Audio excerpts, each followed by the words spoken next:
लग्न एवं वृश्चिक राशि की भी संपूर्ण रूप से जानकारी दे दूं। तो सबसे पहले वृश्चिक को अंग्रेजी में किस नाम से जाना जाता है, इसकी चर्चा करते हैं। तो वृश्चिक को अंग्रेजी में स्कॉर्पियो के नाम से जाना जाता है और इसके स्वामी ग्रह मंगल होते हैं और इसके प्रतीक चिन्ह जो होते हैं, विशेषता इसको जो संज्ञा दी गई है, बिच्छू की संज्ञा दी गई है, इसे हिंदी में बिच्छू कहते हैं और अंग्रेजी में स्कॉर्पियो के नाम से जाना जाता है। अब यह चर्चा करते हैं कि वृश्चिक राशि का आखिर निर्माण हुआ कैसे। तो वृश्चिक राशि का जो निर्माण हुआ आपका विशाखा नक्षत्र के 1 चरण से, अनुराधा नक्षत्र के 4 चरण से और ज्येष्ठा नक्षत्र के 4 चरण से, मानी 9 अक्षरों से इनका निर्माण हुआ। तो इसके अंतर्गत जो विशेषता आते हैं, गुरु आते हैं, शनि आते हैं और बुध आते हैं। विशाखा गुरु का नक्षत्र है, अनुराधा शनि का नक्षत्र है और ज्येष्ठा नक्षत्र जो है बुध का है। इन तीनों के मिलन से ही इस राशि का निर्माण हुआ। अब यह चर्चा करते हैं कि राशिवर इनकी संख्या कितनी होती है। तो सबसे पहले इनकी जो राशिवर संख्या होती है 8 होती है और इनका जो विशेष जो अधिकार क्षेत्र होता है, गुदा के आसपास का जो क्षेत्र होता है वो इनका जो है ना विशेष अधिकार क्षेत्र होता है और योनि के आसपास या गुदा के आसपास का अधिकार क्षेत्र वृश्चिक राशि को दिया गया। इसके तत्व की चर्चा करते हैं। तो ये 8 नंबर राशि जल तत्व राशि होती है, इसलिए इनकी जो प्रकृति होती है विशेषता वो कफ प्रकृति होती है और जाति में इसे ब्राह्मण का जाति का अधिकार दिया गया है और स्त्री पुरुष में से स्त्री की संज्ञा दी गई है। अब यह चर्चा करते हैं कि वृश्चिक राशि के लोग आखिर होते कैसे हैं। तो वृश्चिक राशि को समझने के लिए सबसे पहले बिच्छू के स्वभाव को जानना होगा, क्योंकि इनका जो संकेत होता है, सिंबल होता है वो बिच्छू होता है और साथ ही साथ इसका जो स्वामी ग्रह होता है वो मंगल होता है। तो मंगल के प्रकृति को और बिच्छू के प्रतीक को अगर समझ लिया जाए तो इनके विषय में बताना बहुत आसान हो जाएगा। तो सबसे पहले ऐसे लोग फालतू बातों से नफरत करने वाले होते हैं,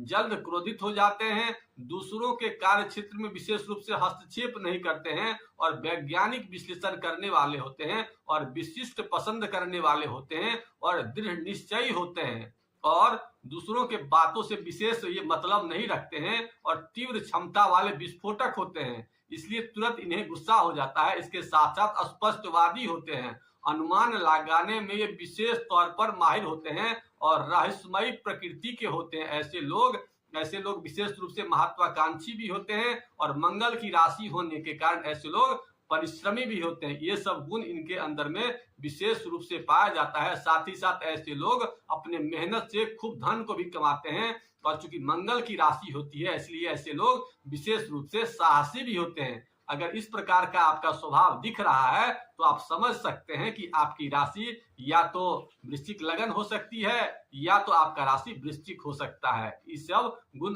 वृश्चिक लग्न और वृश्चिक राशि वालों के लिए होती है। अब यह चर्चा करते हैं कि वृश्चिक लग्न एवं वृश्चिक राशि वालों के लिए शुभ ग्रह कौन कौन होता है। तो वृश्चिक लग्न और वृश्चिक राशि वालों के लिए जो विशेष भाग्यकारक ग्रह होता है वो चंद्रमा होता है और कर्म क्षेत्र का जो स्वामी ग्रह होता है वो सूर्य होता है और आय के क्षेत्र का जो विशेष ग्रह होता है 2 नंबर का स्वामी गुरु होता है और एकादश भाव का स्वामी जो होता है बुध होता है। तो गुरु और बुध अगर मजबूत कर लिया जाए तो ऐसे लोग विशेष रूप से खूब धन कमाते हैं। इसके अलावा इनका जो ज्ञान कारक ग्रह होता है वो बृहस्पति होता है, 12 नंबर वहां लिखा रहता है। तो बृहस्पति को मजबूत करके ज्ञान को बढ़ाया जा सकता है, संतान को बढ़ाया जा सकता है और चतुर्थ भाव का जो इनका स्वामी होता है वो शनि होता है। तो शनि को मजबूत करके अपनी जिंदगी में माता को भी खुश कर सकते हैं ऐसे लोग और अपनी जिंदगी में 4 चक्का की सवारी का भी आनंद ले सकते हैं और साथ साथ अच्छी जमीन को भी प्राप्त कर सकते हैं, अच्छे मकान को भी प्राप्त कर सकते हैं। और दसम घर का जो स्वामी होता है इनका सूर्य होता है, तो पिता की स्थिति को भी ऐसे लोग मजबूत कर सकते हैं सूर्य को मजबूत करके। इसके अलावा अब यह चर्चा करते हैं इनके जीवन साथी का जो ग्रह होता है वो कौन होता है।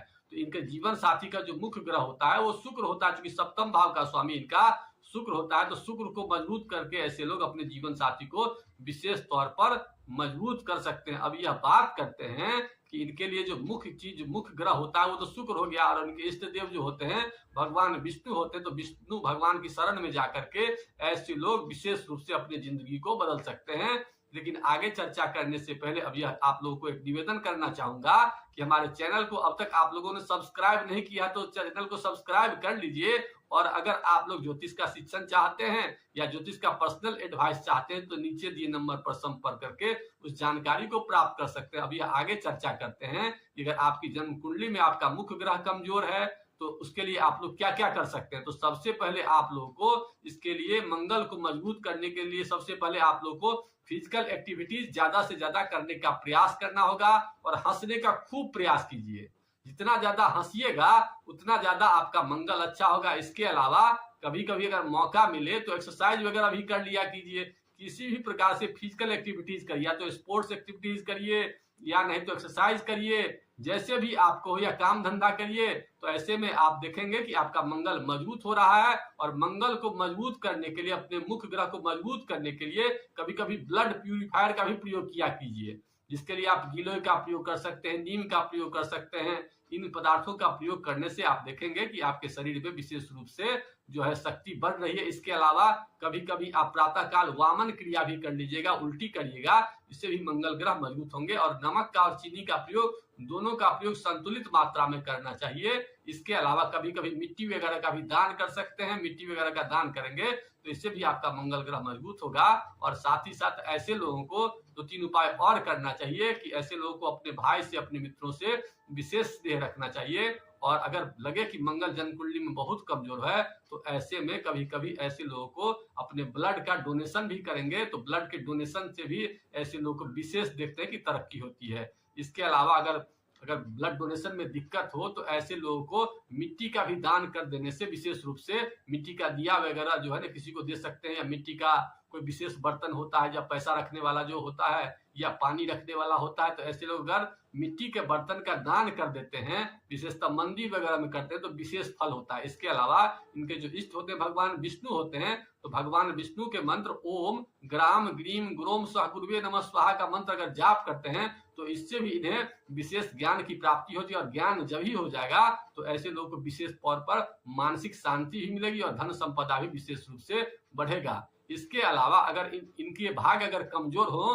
तो ऐसे लोगों को सफेद रंग का एक धागा सोमवार को अपनी कलाई में मां के द्वारा धारण किया जा सकता है। सफेद अगर धागा न हो तो चांदी का भी धारण अगर करते हैं तो इनके भाग्य में बढ़ोतरी होगी। इनके कर्म में अगर काम धंधा न मिलता हो तो ऐसे पोजीशन में इन्हें नित्य दिन उगते सूर्य का दर्शन करेंगे तो विशेष रूप से फायदा मिलेगा। और अगर इनके विशेषता अगर ज्ञान संतान में विशेष प्रॉब्लम हो, भगवान विष्णु की आराधना करनी चाहिए। और पारिवारिक जीवन, अपने लाइफ पार्टनर से कोई विशेष बाधा हो तो ऐसे लोगों को शुक्र को मजबूत करना चाहिए। विधवा औरत की विशेष सेवा करनी चाहिए और साथ ही साथ अपने आप को सजा कर रखना चाहिए। ये सब उपाय अगर आप करेंगे तो देखेंगे कि आपकी जिंदगी में कितना भी ग्रह खराब हो, बहुत जल्द आपकी जिंदगी में एक विशेष बदलाव आएगी और आप जिंदगी को अच्छी तरह से जी सकते हैं। इन्हीं बातों के साथ आज के एपिसोड को यही समाप्त करते हैं। आप लोगों को पोस्ट अच्छा लगा तो लाइक करिए, और किसी प्रकार की मन में कोई शंका हो, कोई क्वेश्चन हो तो उसे कमेंट बॉक्स में लिखिए। मैं उस कमेंट बॉक्स में आपके शंका का समाधान देने की कोशिश करूंगा। इन्हीं बातों के साथ आज के एपिसोड को यही समाप्त करते हैं। ओम नमः शिवाय।